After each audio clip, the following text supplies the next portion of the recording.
السلام علیکم دوستو، آپ دیکھ رہے ہیں پاک سٹوری یوٹیوب چینل۔ اگر آپ نے ابھی تک میرا یوٹیوب چینل سبسکرائب نہیں کیا تو ابھی یوٹیوب چینل سبسکرائب کریں، ویڈیو کو لائک اور شیئر کریں۔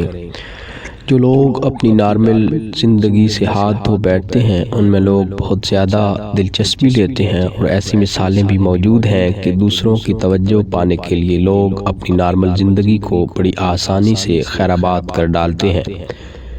آپ نے دیکھا ہوگا کہ دوسروں کی توجہ پانے کے لیے بہت سے لوگ زمین میں کئی دنوں کے لیے دفن بھی ہو جاتے ہیں، یا کسی بہت بلند عمارت پر کسی سہارے کے بغیر چڑھتے ہیں، اور ایسے لوگوں کو لوگ حیران ہو کر دیکھتے ہیں، اور اس حیرانی کا سبب یہ ہوتا ہے کہ انہوں نے وہ کام کیا ہوتا ہے جو کسی نے نہیں کیا ہوتا۔ جو کام ہر انسان کے بس کا روگ نہ ہو، وہ ظاہر ہے کہ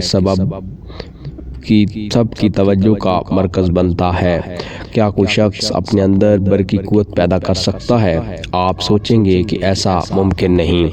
آپ کی سوچ درست ہے، کسی بھی انسان کے لیے یہ ممکن نہیں کہ وہ کسی بھی طرح اپنے جسم کو اس قابل بنائے کہ اس سے بجلی خارج ہو، مگر قدرت کے لیے ایسا کرنا کوئی مشکل کام نہیں۔ وہ جب چاہے اور جسے چاہے چلتے پھرتے بجلی گھر میں تبدیل کر سکتی ہے۔ ایسے لوگ جب کسی سے ملتے ہیں تو انہیں صدمے سے دوچار کرتے ہیں، جو انہیں ہاتھ لگاتا ہے وہ جھٹکا کھاتا ہے، اور ظاہر ہے کہ ایسے لوگوں سے لوگ دور رہنا پسند کرتے ہیں۔ ایسے میں اس بات کی گنجائش ہی کہاں ہے کہ کسی کے جسم میں برقی قوت ہو اور وہ اسے خصوصیت پر فخر کرے۔ آج تک جن لوگوں کے جسم میں قدرتی برقی رو پائی گئی ہے وہ اپنی زندگی سے عاجز ہی دکھائی دیے ہیں، اور اس بات کا سمجھنا کچھ بہت زیادہ دشوار نہیں۔ رات دن جسم میں برقی رو لیے گھومنا کوئی ایسی بات نہیں جس پر بہت زیادہ خوش ہوا جائے۔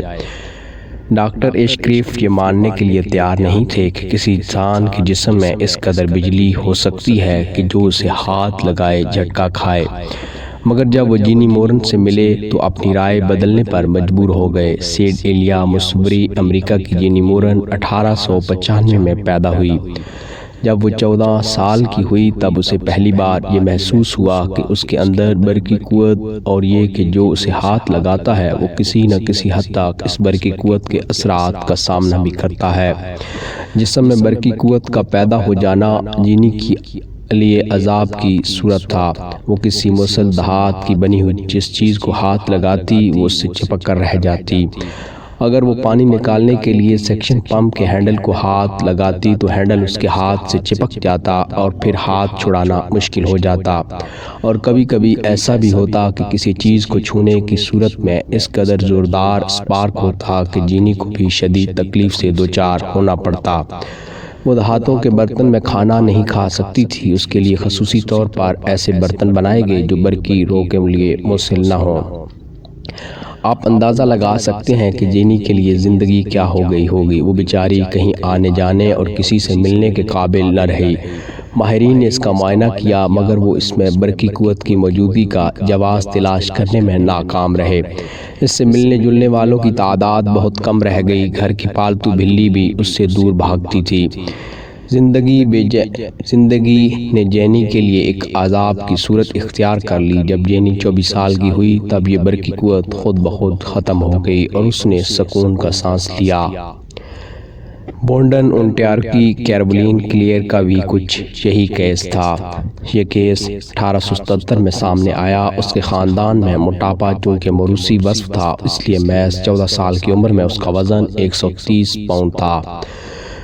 وہ اپنے 6 بھائی بہنوں کے ساتھ رہتی تھی۔ ایک بار بیمار پڑی اور بیمار بھی ایسی کہ جسم کھلنے لگا۔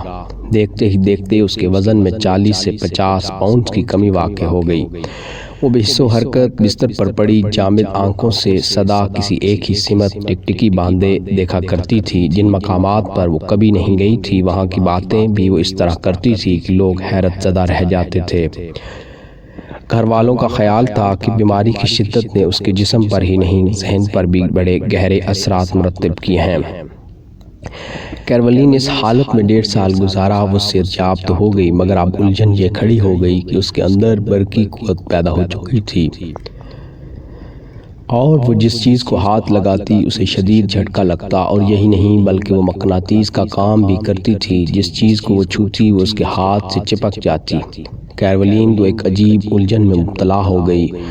اس کی سمجھ میں نہیں آتا تھا کہ اس حالت میں وہ کرے تو کیا کرے۔ اونٹاریو میڈیکل ایسوسی ایشن نے اس کا تفصیلی معائنہ کرنے کے بعد ایک رپورٹ تیار کی جو 1879 میں ریاست کے سرکاری ریکارڈ کا حصہ بنا دی گئی۔